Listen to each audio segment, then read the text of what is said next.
Hey everyone. Thank you so much for being here with us again on Friday morning for our Friday morning media briefing.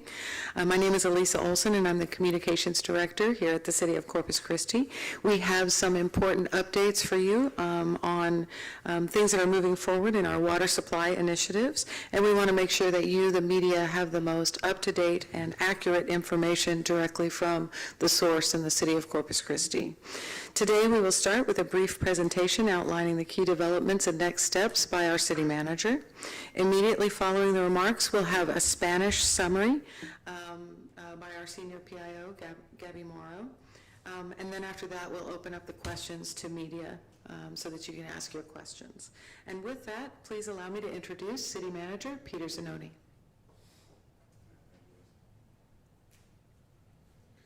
And good morning, everyone. Thank you, Elisa, for that introduction. As Elisa said, I am Peter Zanoni, the City Manager for the City of Corpus Christi, and also representing Corpus Christi Water here this morning. We want to thank the media for being here this morning, for helping to keep our region informed on our water situation. This is an important topic that impacts and affects families and businesses and our industrial sector that's here as well. I did want to point out for those listening or watching online, we do have several of our local media outlets here in person, and we want to thank them for being here. That includes KIII TV, that includes Chris 6. We do have the Port Aransas South Jetty is here, and we also have Aaron Scafidi News. Did I pronounce that right? Okay. Aaron Scafidi News is here as well. We want to thank those that are listening online. We know some of our other local news outlets like the Caller Times is listening online, as are many other outlets here locally and across the state.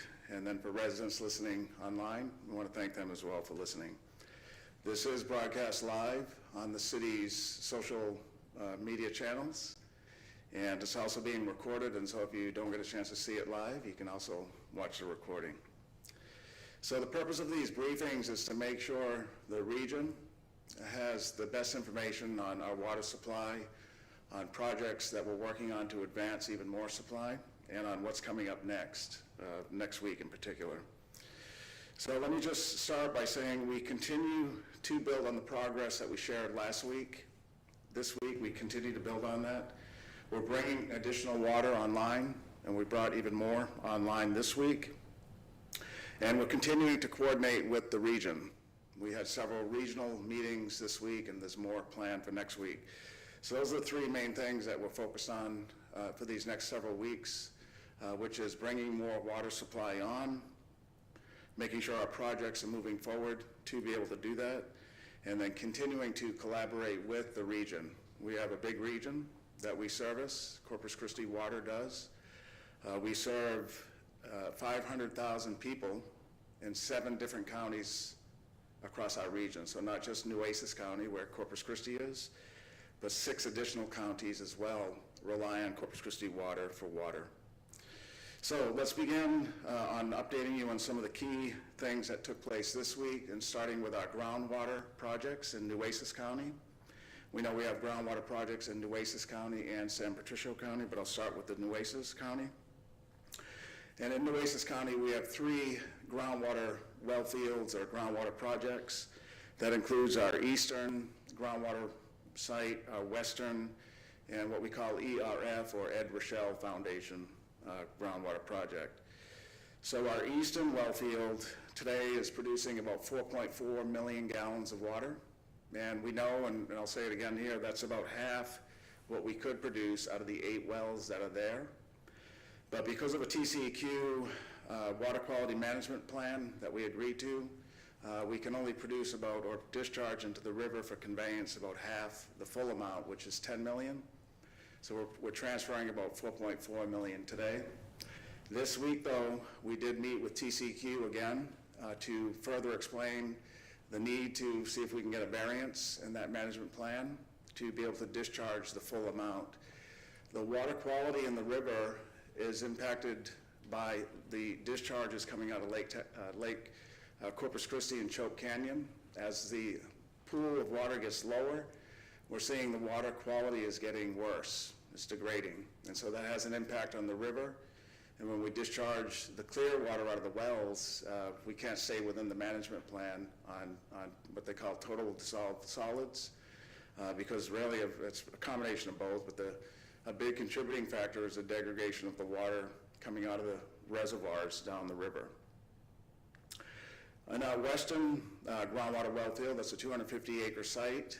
We're working to construct 12 wells there, and we have 4 to 5 nearly complete. This week we brought on nearly complete in terms of drilling, and so once the well's drilled, then you have to put the pumps in and test and bring electricity. So this week we brought a 3rd well on completely, and so as of yesterday, today, we're producing about 6 million gallons out of that well field. So the combined discharge into the river, which is the conveyance system, with our western well field and the eastern well field, is 10 million gallons of water. The ultimate discharge between those two and the 3rd one I'll talk to you about, the ERF project, will be a total of 36 million gallons. So the math is 10 million plus 17 plus 9, 36 million. So while 10 million is not 36, it is 30 to 45 days sooner than what we anticipated, thanks to Governor Abbott and our local legislative delegation. They allowed us to begin, they allowed us to get the permit, I should say, to begin on the western well field. So that's good news, and we'll continue to bring more on week by week. Each week, we'll probably be seeing another well from our western well field coming online. With respect to that ERF well field, or Ed Rochelle property, the city bought the water rights from the property, not the ranch itself. It's a 2,300 acre or so ranch, but the city, through city council, bought the water rights, and at a price tag of $28 million, 38, was it 30? 28 million. But we haven't closed on the water rights agreement yet. There's a lot of due diligence that's required, akin to a title search and survey. So what we may do next week is try to do a short-term lease of those water rights so we can begin more of the permitting and more of the work there on that site. So that's our Nueces groundwater projects. Let's turn our focus now to the groundwater project in the nearby or adjacent county, known as San Patricio County, and that project is known as the Evangeline Groundwater Project. That project's on a 22,000 ranch, 22,000 acres in nearby San Patricio County. So some work has happened this week that's new that you may have caught, and if not, we're going to tell you it today here at this briefing. One is that we are in the process of trying to get drilling and transfer or transportation permits. There are 3 protestants that protested those permit applications, and through the required process of having a hearing to see if the protestants have any what they call standing, we needed the judge, an administrative law judge selected, and we needed a date for a hearing, and now we have that. So this week, the judge was announced, Judge Alicia York, and we have the hearing date as well. And I'm trying to see if it's on here. I don't see it here, but the hearing date is set as well for, oh, here it is, I'm sorry. So the hearing date is set for Tuesday, April 28th, so about a month from now, and it'll be from 1 to 5 in the afternoon. Right now, it's a Zoom meeting only, but Judge York may have an in-person, and that's to be determined or to be selected. So the good thing there is we have an administrative law judge that the district, the Groundwater Conservation District, selected, and we have a date for the hearing. That'll determine whether or not the protestants have standing on the drilling and transfer permits. We already have the production permit, which of the 3 permits is the toughest one to get. That was acquired 6 years ago. And so we'll go through this process to see if they have standing. Also, this week kind of wraps up the design at 60%. And so that project is 60% design. Pape Dawson is our engineer of record, and they've done tremendous work on advancing the design, 60% design. Even more exciting today at the ranch will be the first delivery of piping that will be used to connect the well field, all the different pumps, all the different wells at the well field. There'll be a total of 24 wells on this site, groundwater wells.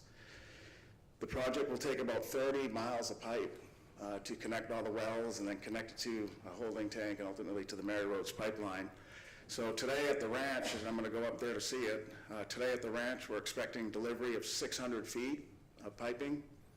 And this is 48-inch, they call it HDPE, but high-density polyethylene pipe that'll be delivered. And those deliveries will continue. You're going to see it from the highway. That's why we're telling you, because people will say, what's all this pipe for? And it's for our project. And so by the end of July, a few months from now, 90% of the pipe will be in, and it will be delivered on site, and much of it will be in the ground by July. This pipe, it's important to point out, is made in America, made in the United States. It's made in South Carolina specifically for this project. It's not off-the-shelf piping. It's custom-made to fit the design of this project. So this is a big milestone. We know City Council has approved about $400 million for design and construction services, and that includes materials like the pipe that will show up today. Okay, so those are our groundwater projects. We're going to turn now to our desalination projects. These projects here that I'm going to talk to you about won't get us out of this drought. They're longer term, anywhere from 1 to 3 to 5 or more years. But one update that happened this week that was covered in the media and that you saw here if you watched City Council was a potential business deal at Corpus Christi Polymers. CC Polymers is a polymer or plastics manufacturing facility on our ship channel, on the far extreme of the ship channel.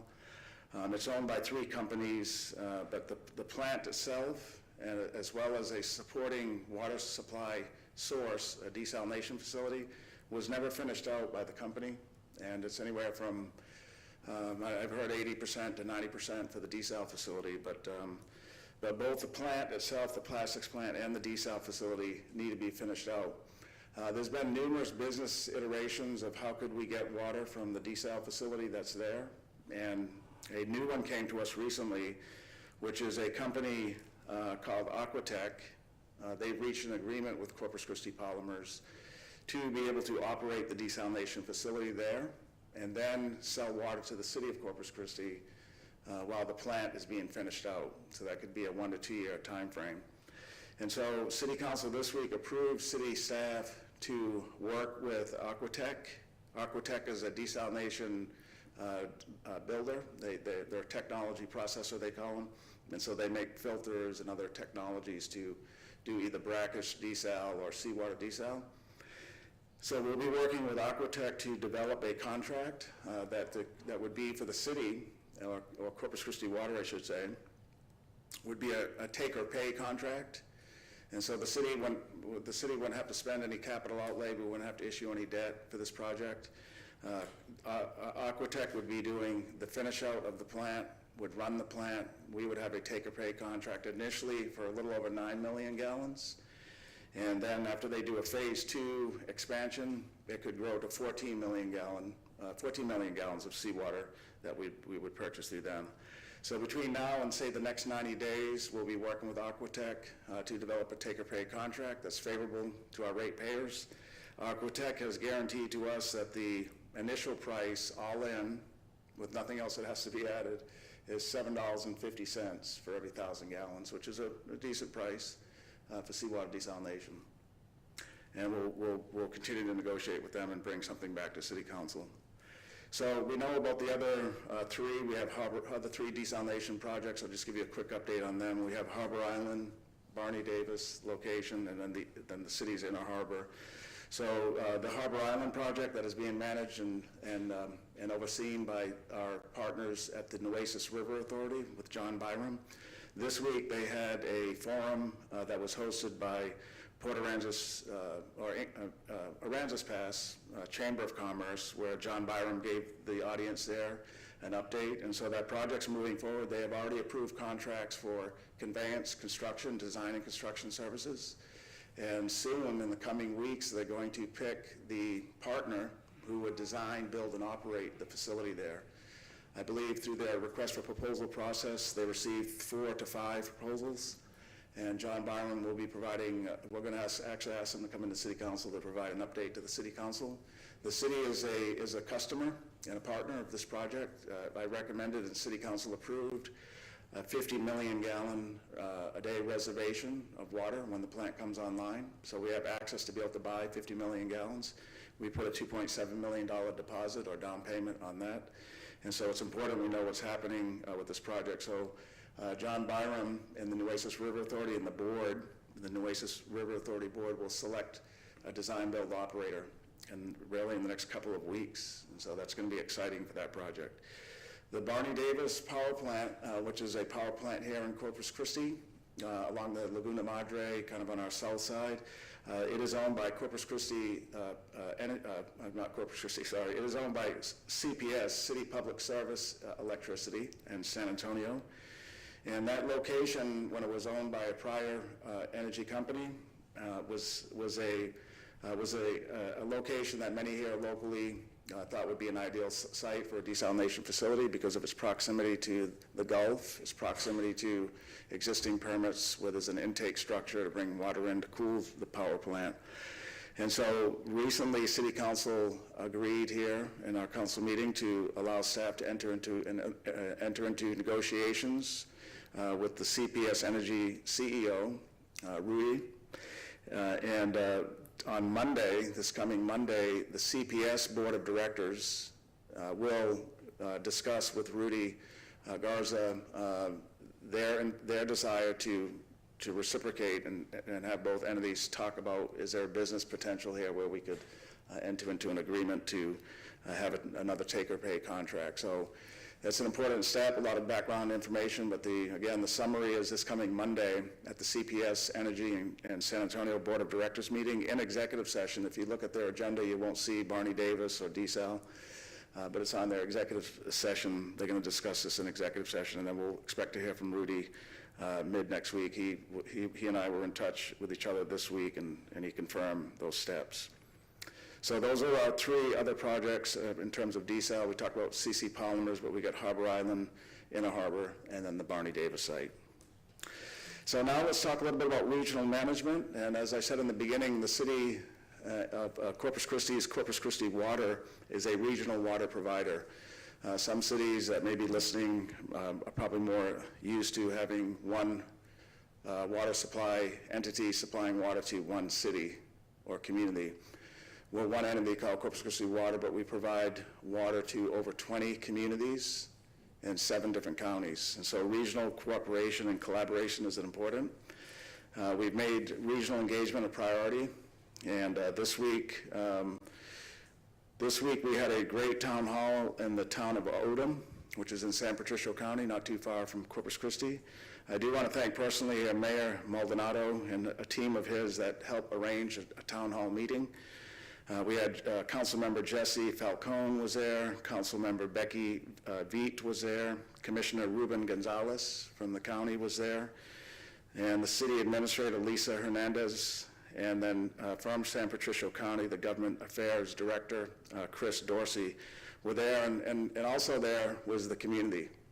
And we had just a real good dialogue. We helped to answer questions they had. It was a great example of how a community engagement session should go, nice and calm and genuine, and we shared great information, and they were pleased. And so that was in Odom. So we're going to continue to do these over the coming weeks and months.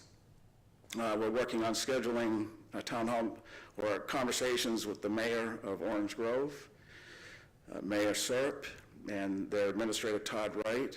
And we're also working to reconnect with Three Rivers with their mayor, Mayor Martinez, and City Administrator Thomas Salazar. We're hoping to get back up there next week. And then also in the coming weeks, we'll be presenting to city councils. We're scheduling those now in the cities and towns of Rockport, Portland, and Taft as well, right? So those are coming up. So the meeting that we had in Odom, we want to thank the media for being there. I think KIII was there and others covered it. I think Chris Six covered it as well. But that was a good example of how we need to collaborate and communicate and work as a community, especially in a time like this. And so that's just a great example. So speaking of that, what I do want to do before I close here is talk about Three Rivers, because we do need to re-engage with them to make sure everybody's on the same page. Right now, we're not. And so today I want to make sure this community that's listening does have the best information on Three Rivers. And so there was some information that came out earlier this week on Three Rivers, and it was covered statewide, I believe, by local media outlets. But I don't know if everybody had the best information or the correct facts. So Three Rivers is a community north of here, north of Corpus Christi. They are not a customer of Corpus Christi water. They don't buy water from us. We don't run their system. They're a wholly and independent water system at that city of Three Rivers. What they do have is run of the river or access to Choke Canyon water by longstanding agreements. And so the river that was impounded to create the Choke Canyon is Frio River, and the city of Three Rivers has 2% run-of-river rights that's guaranteed to them through the state. And then the city has the remaining 98%. And so that's what Three Rivers has. So Three Rivers independently should manage their water supply, and they should understand how much water they have left, just like we do on our 98%. They should understand water quality. They should understand what to have ready in case they need a contingency plan, in case the reservoir depletes. And so we're going to continue to help them to make sure they have that, because the city, I did go up there recently. I think the first city manager, they said, two have gone up there, maybe in forever, but I did go up there just to make sure, as a good neighbor, they had everything in good order. And I'm going to go back up again with Nick, our Corpus Christi Water COO, because we want to help them make sure they, if nothing else, have good peer review of what they're doing.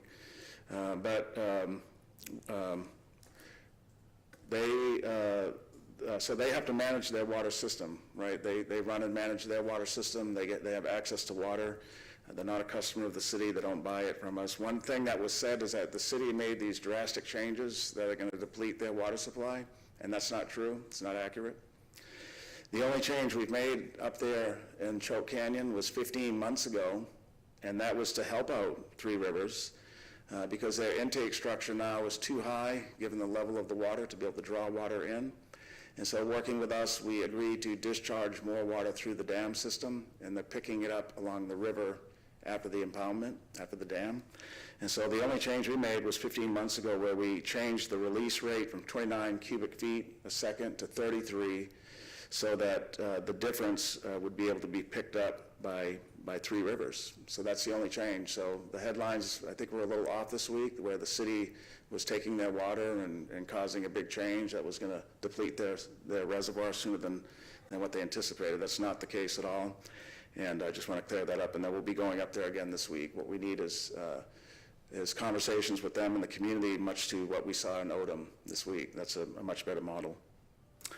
Okay, so we just want to also, before I talk about the week ahead and close, just make sure the public and the media, we know the local media understands this, but we because of the situation that we have national and statewide media outlets covering stories, but what we're seeing is that sometimes they're just copying and pasting what a syndicate may have written without checking with us for facts.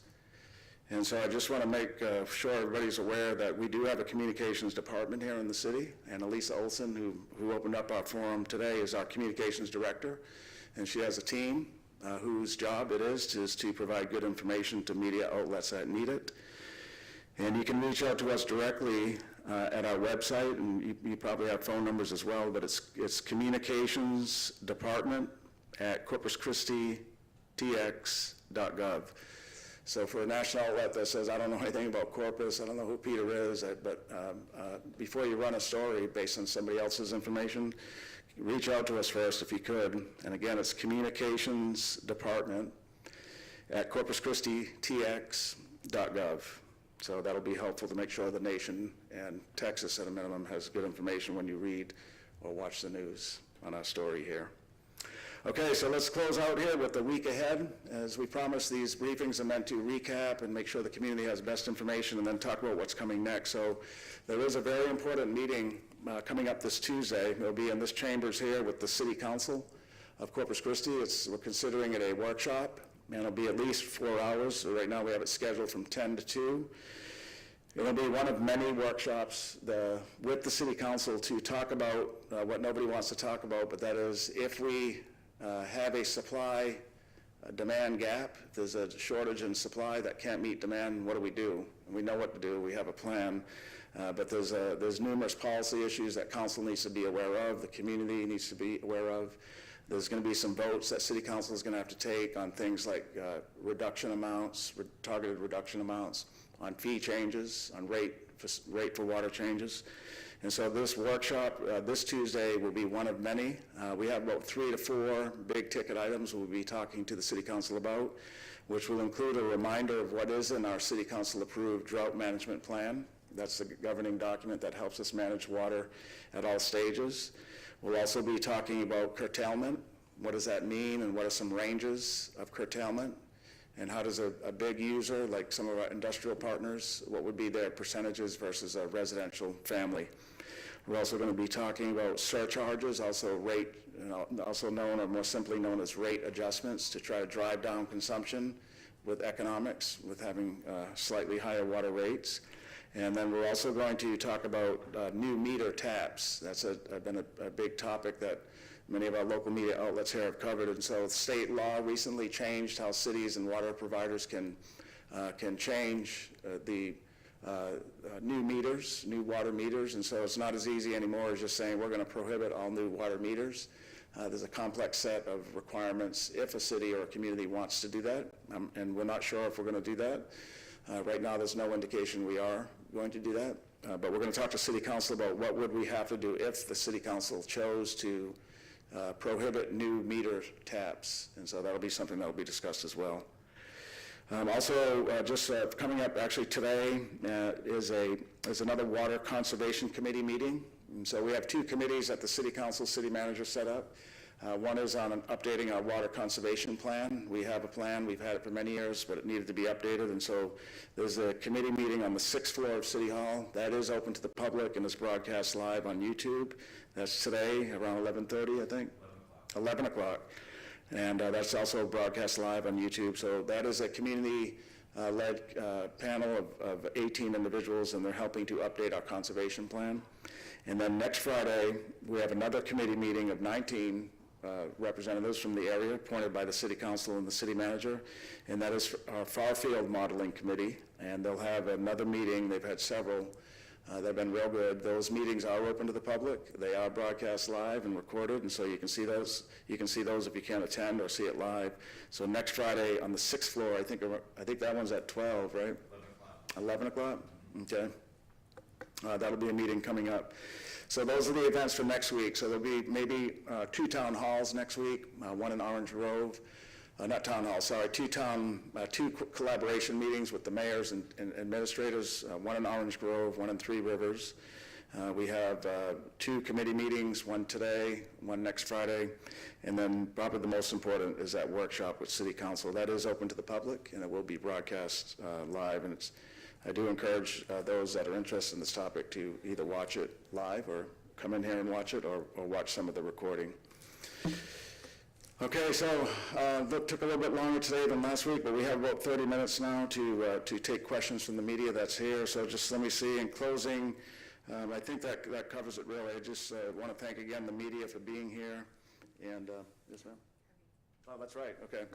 I do want to thank the media for being here. What we're going to do now is we're going to get a Spanish translation, not of everything I said, but a summary from Gabby, one of our teammates here. So she'll translate a summary of what I just said in Spanish, and then I'll come back over here and we'll see if there's any questions from the media.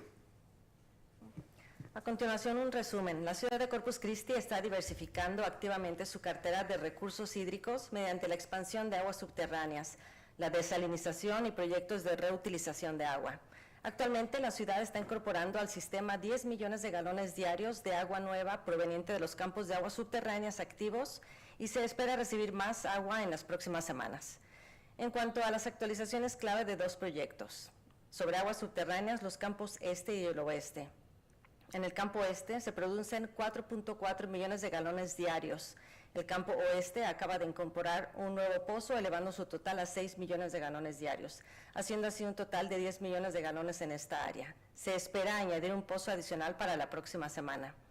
Sobre el proyecto Evangeline, se ha programado una audiencia preliminar de legitimación procesal para el 28 de abril. Mientras tanto, hoy llegaron 600 pies de tubería de 48 pulgadas. Este es el primer tramo de las 30 millas de tuberías que se entregarán desde hoy hasta el mes de julio. Este proyecto se espera que tenga un total de 24 pozos. Sobre la desalinización y asociaciones industriales con CC Polymers y Aquatec, la ciudad está negociando un acuerdo de tipo tomar o pagar con Aquatec para potabilizar el agua de mar proveniente de las instalaciones de CC Polymers, lo que podría generar hasta 14 millones de galones de agua diarios. Sobre la desalinización regional, continúan los avances con la planta de Harbor Island de la Autoridad del Río Nueces y en el proyecto Barney Davis en colaboración con CPS Energy de San Antonio. Esta última planta se encuentra en el área de Flower Bluff. En cuanto a información para la comunidad, la ciudad está priorizando la transparencia a través de recientes reuniones comunitarias, por ejemplo en Oren, como la que tuvimos hace un par de días. Se esperan próximas reuniones comunitarias en Orange Grove, Taft y en otras áreas de nuestra región. El lanzamiento de 2 nuevas series de videos semanales, una educativa y otra enfocada en redes sociales. Queremos también tener una aclaración sobre la situación de la población de Three Rivers. Three Rivers no es cliente del servicio de agua de Corpus Christi. En cuanto al embalse de Chow Canyon, la ciudad ha aumentado las descargas de agua. La ciudad de Corpus Christi está haciendo lo posible por ayudar a esa comunidad a pesar de que no sea nuestro cliente. Parte de esa ayuda es entregando de 29 a 33 pies cúbicos por segundo de agua durante los últimos 15 meses para poder asistir así a su infraestructura. Las próximas fechas importantes que tenemos, el 31 de marzo se llevará a cabo un taller del Consejo Municipal sobre la emergencia hídrica del nivel 1 en caso de llegar a esa etapa. También se va a discutir la reducción del uso de agua, ajustes de tarifas, así como la operación de los nuevos medidores de agua. El 3 de abril va a haber una reunión del comité sobre el modelado de Fairfield.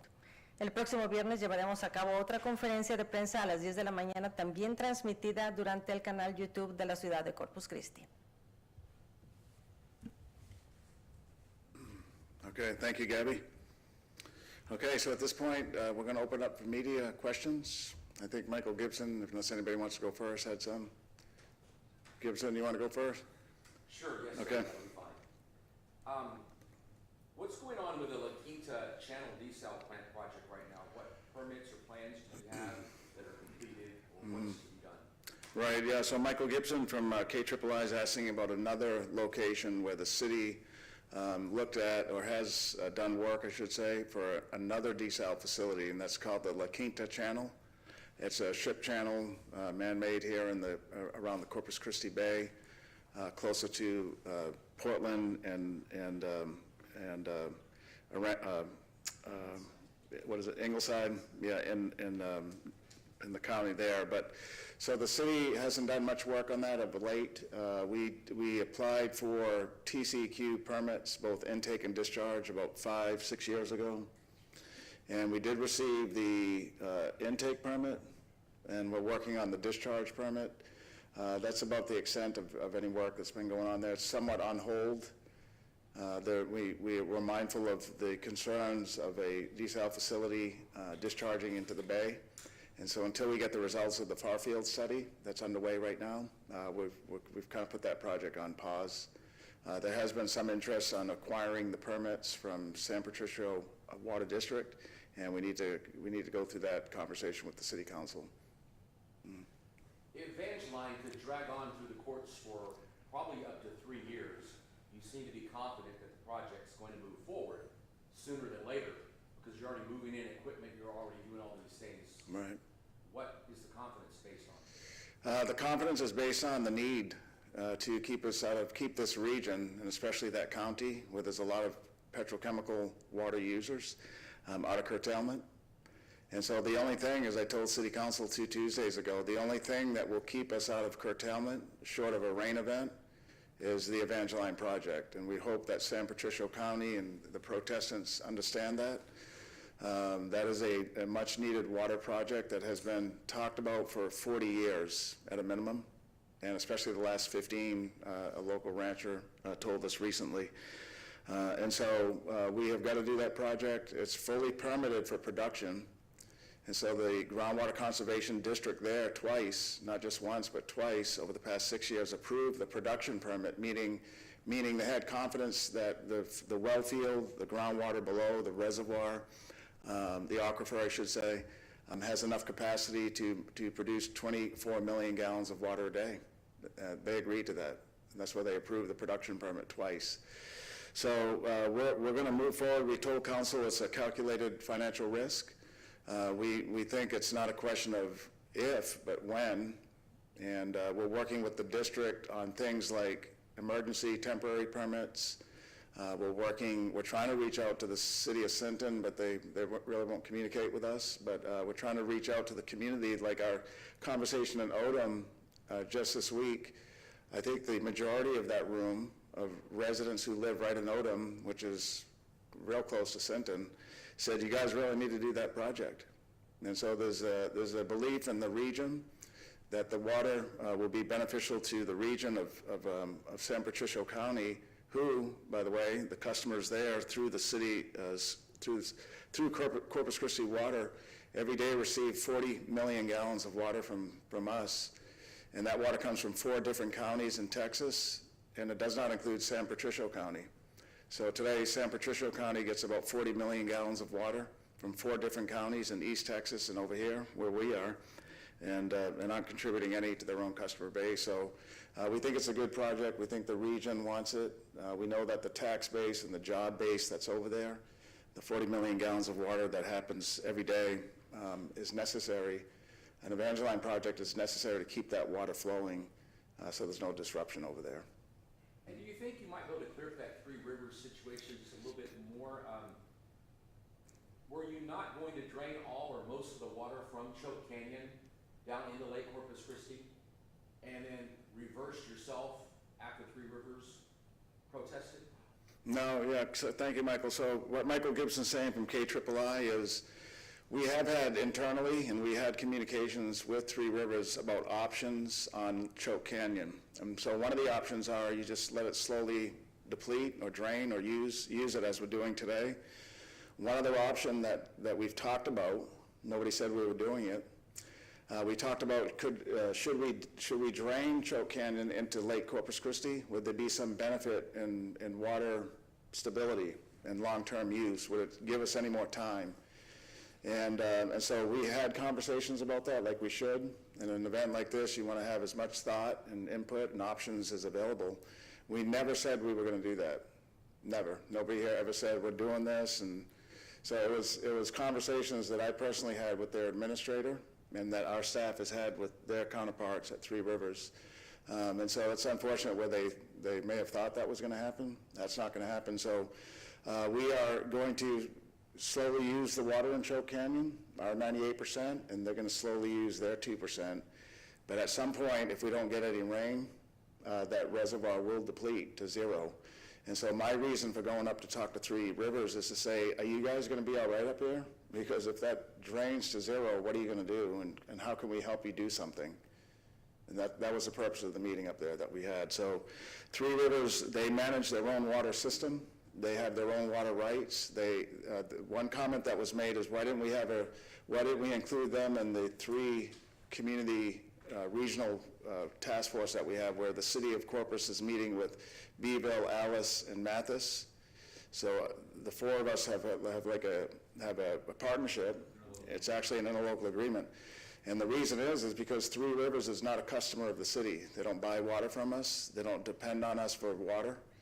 And so, but knowing that they're not part of the interlocal agreement with those 3 other entities, I made a point to go up there to talk to them anyway. It's quite a drive, but I made it, and we're going to do it again. And we just want to make sure they're going to be okay. A good example or good parallel is Robstown. So the city of Robstown here in Nueces County, they're serviced through Water Improvement District number 3, and that district is also not a customer of the city. and they don't rely on the city for water. They have their own water rights.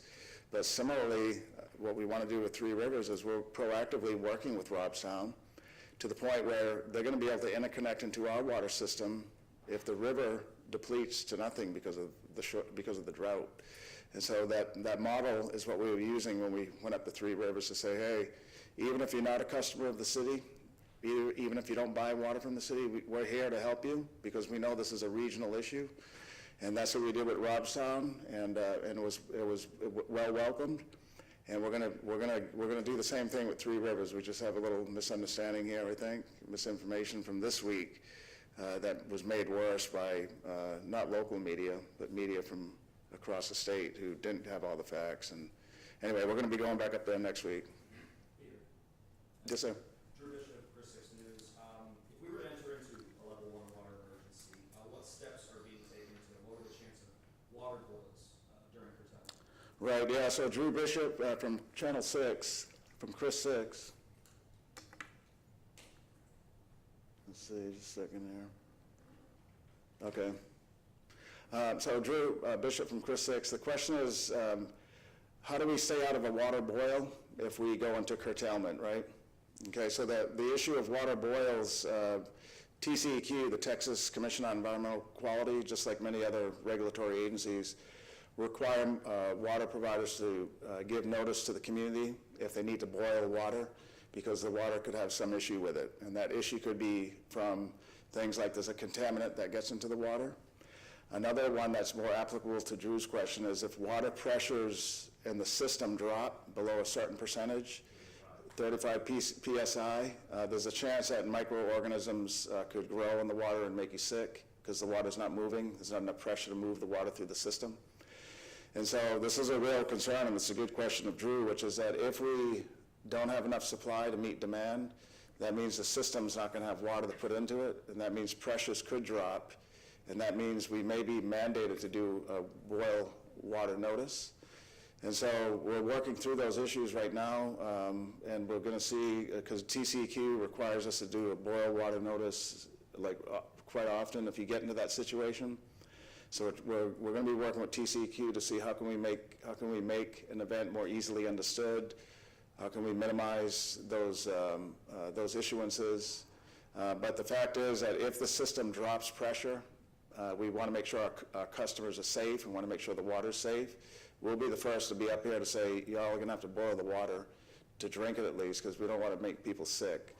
We're not there yet, but it's certainly it's a concern, and that's one that we'll be talking here in one of our workshops with City Council. And could that affect any rates, projected water or wastewater increases? What would those potentially look like? Yeah, so what Drew's talking about from Chris 6 is one of the ways to minimize, one of the ways to reduce demand is by increasing the rates in water. And so that's known as surcharges in our drought contingency plan. And so we're going to have that conversation with City Council on Tuesday. Right now, our drought contingency plan that is online has a section on surcharges.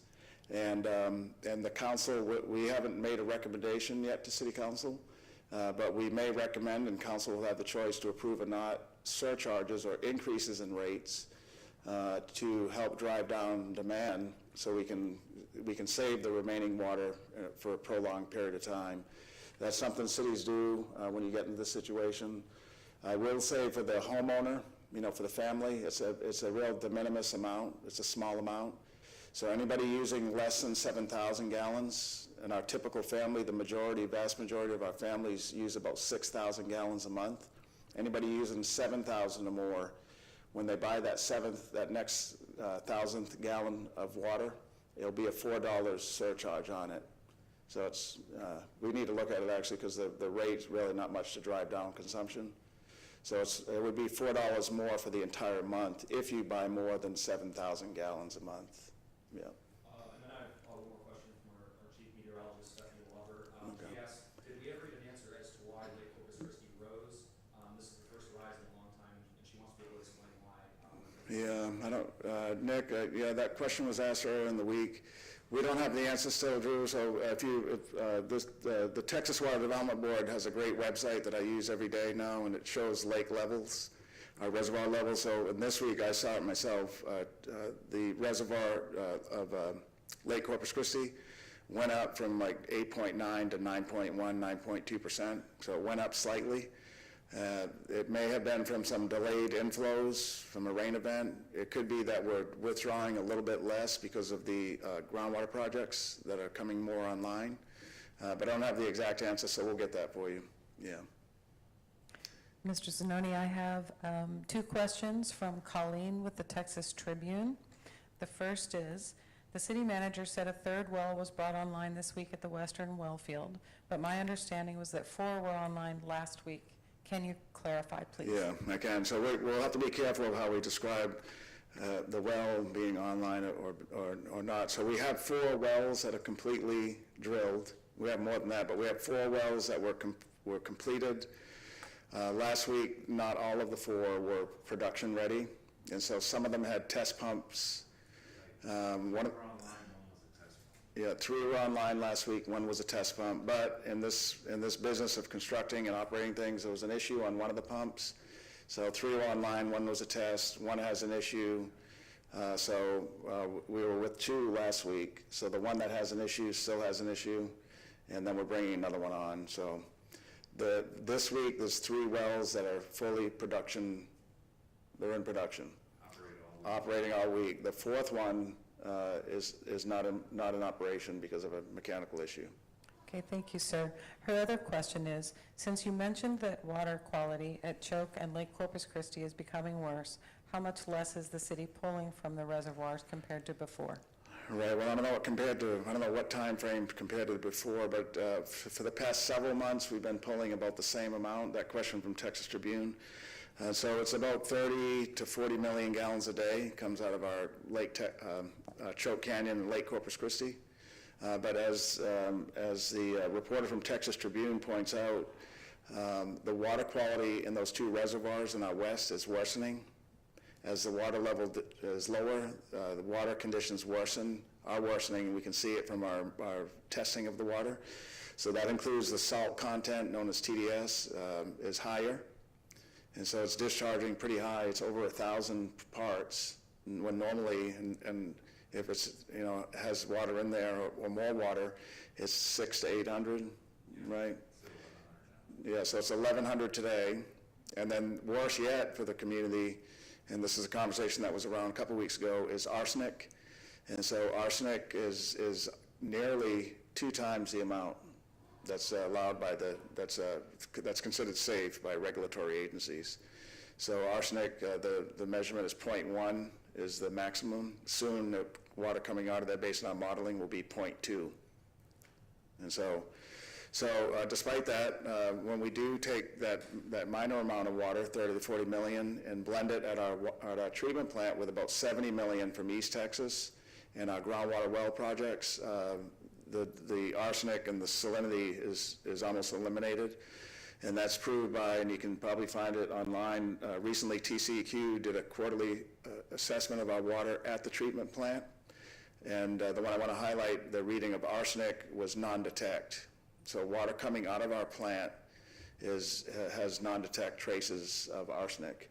And that's because, great, and then we meet all federal regulatory and state standards in the water. So the water that we have coming out of the plant is safe and it's high quality. With this Corpus Christi water has a high water quality rating by TCEQ. What is it called? Yeah, we are a superior water rated system. And one of those ratings includes high quality water. So despite the fact that we have a little bit of degradation out of our western reservoirs, that's only 30% of the water. So when you blend it with 70% of better quality, you're in good shape. Peter. Yes, sir, Andrew. Going back to those models that Nick presented a couple weeks ago, you mentioned potentially narrowing those down in the weeks to come. Now with Western Wellfields being operational and Lake Texana curtailment being postponed, what are you looking at as far as those models? Have you narrowed down any of those scenarios and have those new developments kind of narrow those down? Right, yeah, good. So Drew from Chris 6 is asking, we 2 weeks ago or so, we updated what was a 1 supply-demand scenario to have 5 of them. And you may recall the fan that had A through E, and there were 5 scenarios of when supply, how supply matches up with demand.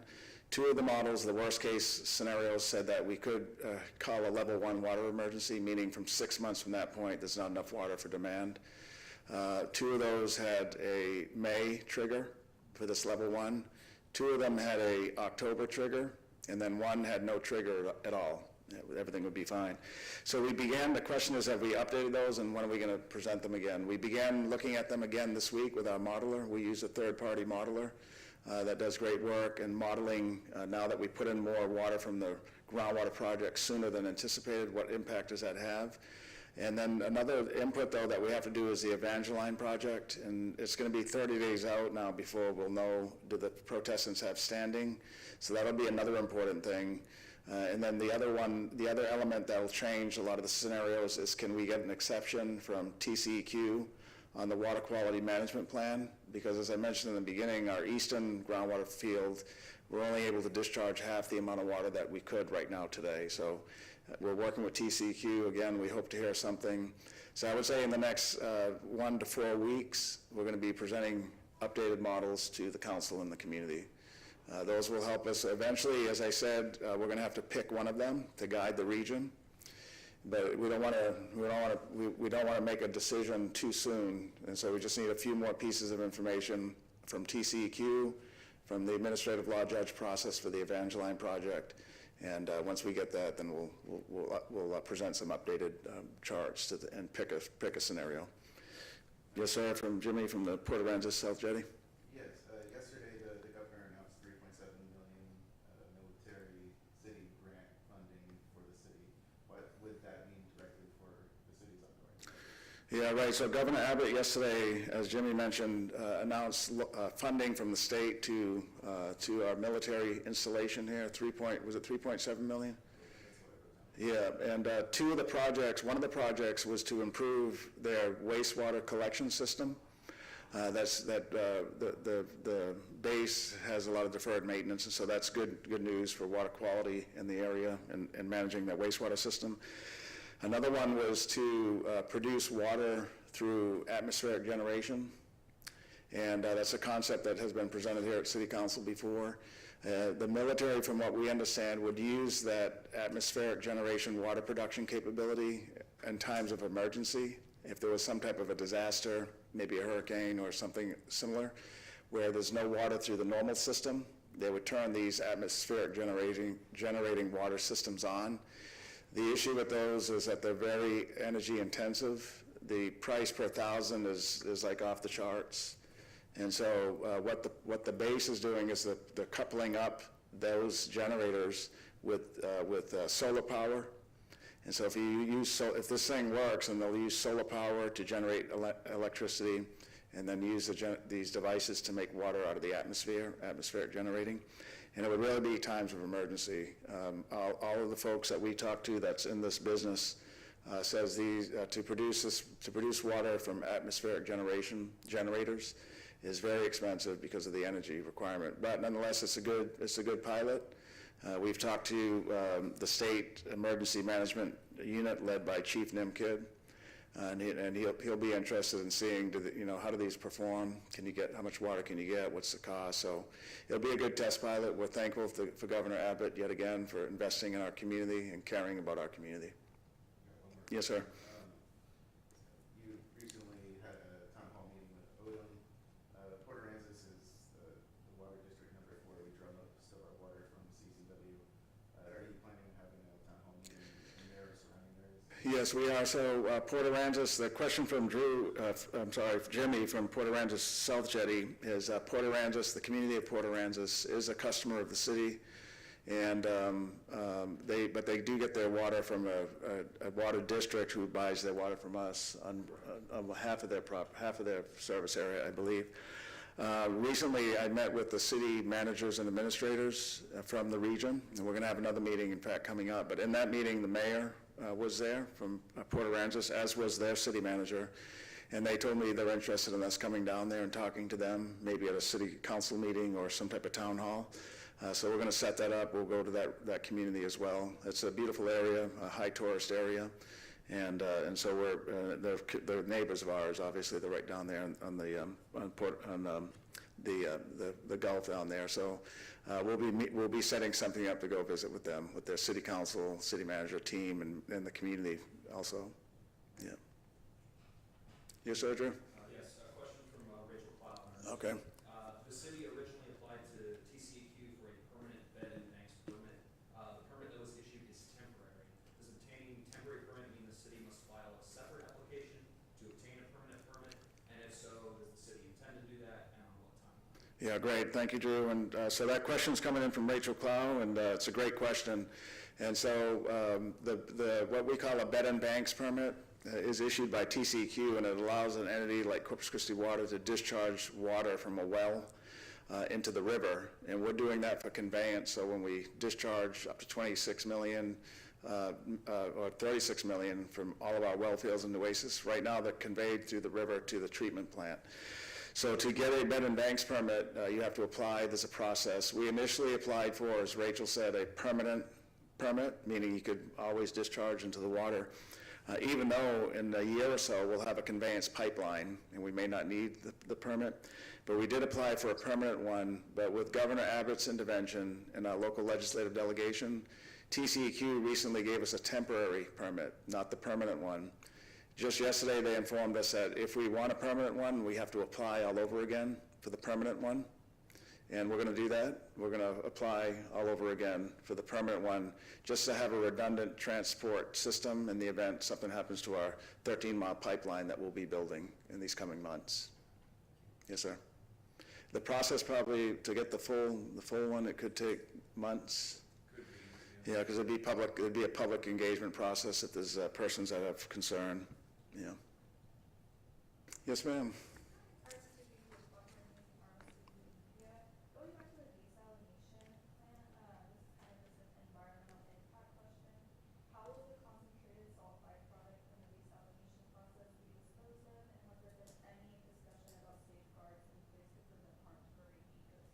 Right, and that is for the Inner Harbor project, Aaron? Okay. So that's Arwen Scafidi, right? Sorry. So Arwen Scafidi from Arwen Scafidi News asked a question for the city's Inner Harbor desalination facility. The plan, the engineering design plan is to intake water from the bay and remove salt from it and make it fresh water. And then a portion of that water that's intake is taken in, is mixed with the brine solution coming out of the process and then discharged back into the bay. So the question is, will that harm the water, and what is the city doing to minimize harm, or even understand would there be harm? So we are in the process of doing what we call a far field study. It's essentially a study of modeling that would determine environmental impacts of a 30 million gallon a day desal facility. And we'll have the results in about 30 days, in the end of April, the preliminary results, and then we'll have a final report by mid-June-ish. And so the company is Spheros, and the modeler, Jordan Ferdinand, has done years of modeling in our bay system and understands it well. And so we're going to rely on him and his company to tell us once and for all. I asked for the study as the city manager. And so we're going to know once and for all from a professional expert who has a network of professionals that do this type of work. So a lot of credibility is at stake, and so we're going to get a good answer. I don't know if it's a good answer. We're going to get a professional answer, and so that's going to tell us can we do what we want to do? You know, will there be any harm if we have a desal facility? So that's step one. However, I will say that, you know, there are thousands of desalination facilities across the world, and many of them are in this, not exactly this type of a bay system, but they're in bays. And recently at City Council, a council member asked, Jordan asked, I guess it was one of our current process technology provider that's modeling that's working to put together a contract for our Inner Harbor. They asked that company, have you and all the plants and all the 90 plants that you have either built or you're running, has there ever been an environmental issue on any of your plants? And Acciona is the company that was answering the question. And they said, no, never. Never has there been an issue from any of the 90 plants that we've either built or currently operating has there ever been an environmental impact issue. I personally toured 2 of the desalination facilities, actually 3 here in America, one in Tampa, Florida, one in Carlsbad, California, and one in Santa Barbara, California. And I will tell you there's extensive marine and aquatic life right at the point of discharge. So from my own eyes, I can see that these plants don't harm water bodies. In fact, in the case of Tampa, they've actually improved it because the water coming out is a little warmer. And so there's tons of manatees and sharks and other aquatic life there. But we live here and we care about our bay, and so the tests will come, the truth will come from this study that does modeling, taking historic data and modeling forward what would happen if you add this project to the bay. So we'll know that. Thank you. Thank you, Aaron. I think, Gibson, you had one more question, didn't you? I did. Okay. Can you explain how the water rates are going to be affecting folks? Yeah. If we use less water, there are rate adjustments to bring that cost back up because the water department needs a certain amount of money to run the water department. So if we conserve water, we're hit. If we need desal, we're hit. We're getting hit no matter what. How much and when does this eventually stop? Is there a total amount of money a month that you could stop at? You know, we got the wastewater and water rates raised $4.78 this year. How much more? Right. So Michael Gibson from KIII is asking about water rates. And maybe in that question, Michael, there's 2 questions. One, if we did surcharges to drive down use through the pocketbook, what would that look like? And then overall, are our rates going to go up here in Corpus Christi? And I would say overall through the country, water rates are going up because the cheapest water that is out there has already been spoken for. And so as communities grow, like Corpus Christi, like San Antonio, like others in Texas and across the country, new water sources are more expensive than the ones you have today. And water is a utility, and so that the cost for that utility is paid by the ratepayer. So without any doubt, the rates here in Corpus Christi will go up. And that's too complicated of a presentation to do here at this forum, but the rates will go up, and we've showed that to our city council about 3 council meetings ago. We had a real detailed set of charts that showed rate impacts from water projects like Evangeline, desalination, take-or-pay contracts. Our job here at the city is to minimize the rate impacts by being smart about how we run the business, by being efficient, by making sure we're making right choices and not overpaying for take-or-pay contracts for water or issuing too much debt and burdening rates with interest costs, making sure we're well financially managed so that when we do borrow money, our interest rates are low. So that's the summary of it. So rates will most likely, not most likely, well, council has to approve them, but we will be recommending rate increases to pay for these new water supply projects and to run the system. And I think, you know, it's probably a good question to end on, because part of the reason why we're here today and why we're at where we're at is because for too many decades, we didn't have a rate sufficient to build new infrastructure projects. It's real tough for a city council, and it's not the people, it's the position, who are closest to the community to tell your community and your neighbor, if I'm a council person, I'm going to increase your rates. Right? It's a tough thing to do. Unfortunately, in the utility business, you have got to increase your revenues to bring on new water supply projects, to invest in infrastructure. A good example of that, I told us last week, it has been 3 decades, 30 years since this city and Corpus Christi Water acquired a new water source. That's too long. 3 decades, 30 plus years. And so if you don't have the money to do that, you can't do it. And that's part of the problem that we're in today. So in the past 7 years I've been here, we've been kind of digging ourselves out of a system that wasn't maintained enough, that didn't have resiliency and redundancy. And we're having to do that even in the rate structure we have today, but in the future, rate increases will help pay for these additional water supply sources and additional infrastructure that's needed, so we're never here again. We don't want to be here, you know, in this position that we're in, and we really need more water than just to meet that daily demand. We need redundancy, resiliency, multiple sources, and we need investments in our infrastructure, and that comes from rates. And so we have to have tough conversations with the council and the community. I would say, and we're going to get the facts, but our rates here in this region are probably the lowest in Texas. It's good to be low, but it's not good to be here at a press briefing talking about level 1 water emergencies. So we have to find that middle ground and be mindful that some might need utility assistance to help pay for the rates, and we're working on that as well. So. Any word from Congress or the White House on funding coming down? Nothing yet. So Representative Cloud, U.S. Representative Michael Cloud was here and gave city council members and myself and team briefings on his work at D.C. We hear rumors that the federal government may be making some big announcements, but we haven't heard anything yet, so hopefully soon. We know there's requests in at the federal level to help us out here because our region really keeps the country fueled with jet fuel, diesel, and gasolines, and other petrochemical products that we all use. So, we're 8th largest city here in Texas, but we have a international presence by what our local community does here in that petrochemical industry. So we're hoping that will impact Congress's decisions or the president's decisions.